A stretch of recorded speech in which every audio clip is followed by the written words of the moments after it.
নিমপাতৰ গছডাল দেখিলোঁ ইমান ধুনীয়া হৈ আছে, দেখিয়ে মানে চাবোন বনাব মন গ'ল। তাৰপিছত ইপিনে আছিল ঘৰৰে আৰু এল'ভেৰা। এল'ভেৰাও দেখিলোঁ, নিমপাতো দেখিলোঁ, দেখি মানে বহুত মন গ'ল, বোলে নিম চাবোনকে বনাই দিওঁ। তাৰপিছত ৰাতিপুৱাই মানে মানুহজনক গছত উঠাই দিলোঁ। নিমপাত ছিঙিব মানুহজনক ৰাতিপুৱাই উঠাই দিছোঁ।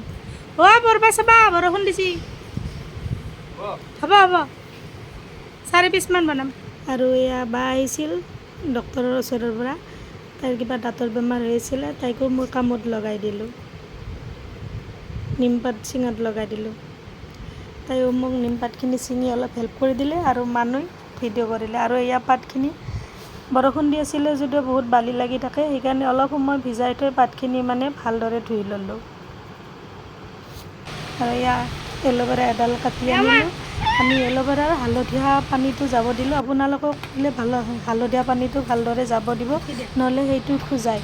তাত নিমপাত আৰু এল'ভেৰাখিনি একেলগে মই মিক্সিত পিচি ল'লোঁ। এয়া মিক্সিত মানে ধুনীয়া মিহি হৈ গ'ল। মিহি হৈ যোৱাৰ পিছত মই এতিয়া ডাঙৰ চেকনি এখনত ভালদৰে চেকি ল'লোঁ। আৰু পাতল কাপোৰ এখনতো দি চেকিব পাৰে, তেতিয়া বেছি ভাল হয়। মই এনেকৈ চেকি ল'লোঁ। তাৰপিছত এয়া ফ্লিপকাৰ্টৰ পৰা কিনি অনা চপ বেচ আছিলে। আগতে চাবোন বনাই কাটি থোৱা আছিলে, ৰখি গৈছিলে, তাৰ পৰা এতিয়া মই চপ বেচখিনি সৰু সৰু টুকুৰা কৰি কাটি ল'লোঁ। চপ বেচখিনি কাটি কিন্তু খুব মজা লাগে। আৰু এইবিলাকত ইছুত ভাগ লোৱাত এক্সপাৰ্ট। ইছুৰো কাটিব মন গৈছে দেই, চব বেচৰ পিচ বেছি দিয়া পনীৰৰ দৰে একদম ধুনীয়া। ইছু চাওক কেনেকুৱা লাগিছে কাটি, ঠিকেই। চব বেচকেইটো কিন্তু কাটি বঢ়িয়া লাগে, বেলেগ হওক বা নহয়। আপোনালোকৰ ঘৰত এনেকৈ সৰু সৰু ল'ৰা ছোৱালী থাকিলে এইবিলাকত ভাগ লয়নে জনাবচোন। এইখিনিয়ে লৈছোঁ। মই ফ্লিপকাৰ্টৰ পৰা অৰ্ডাৰ কৰি আনিছিলোঁ মানে বেছিকৈ, আগতেও বনাইছিলোঁ আৰু আগতে বনাই ৰৈ গৈছিল। আৰু এতিয়া ডাঙৰ কেৰাহী এটা উঠাই দিলোঁ, কেৰাহীত অলপ পানী দিলোঁ, পানীখিনি গৰম হ'ব দি আৰু এয়া মই শেষত এড কৰিলোঁ কি চাওক,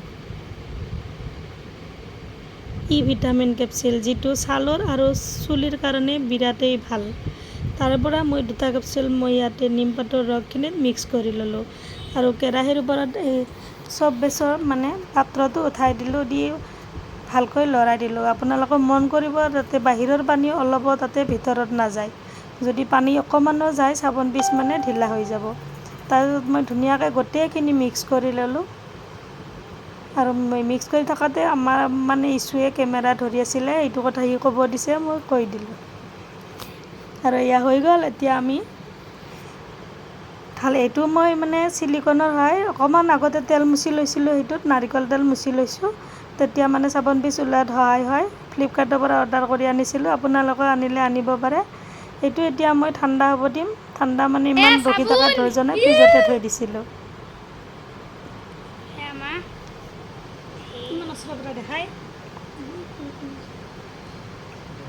এয়া নিম এল'ভেৰাৰ চাবোন, হোমমেড চব ঘৰতে ধুনীয়া ৰেডি হৈ গ'ল।